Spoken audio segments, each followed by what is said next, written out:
नाज़रीन, बॉलीवुड जो अदाकार गोविंदा पंहिंजे ई रिवालर जी गोली लॻण सबबि ज़ख़्मी, इस्पताल मां मदाहनि लाइ पैगाम जारी।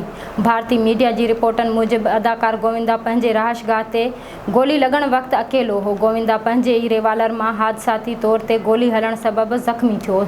अदाकार खे ज़ख़्मी हालत में इस्पताल मुंतक़िल कयो वियो हो। इस्पताल मां जारी कयल पैगाम में गोविंदा चयो त पंहिंजे मदाहनि जी दुआउनि ऐं नेक तमामनि जो थोराईंदो आहियां।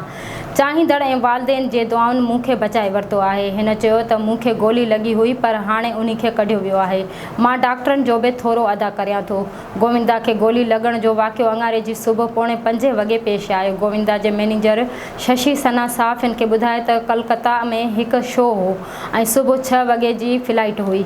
मां एयरपोर्ट पहुची चुको हुअसि। गोविंदा निकिरी रहियो हो त उन्ही खां ग़लती सबबि गोली हली वई, जेका उन्ही जी टंग में लॻी। शशि सना मूजिबि रिवालर अलमारी में रखण दौरान किरी पियो, जंहिं दौरान फायर थी वियो। गोविंदा खे सिर्फ़ हिकु टंग ते धकु लॻो ऐं उन जो ज़ख़्म ख़तरनाक न आहे। इस्पताल में हिकु नंढे ऑपरेशन खां पोइ गोविंदा जी टंग मां गोली कढी वई आहे।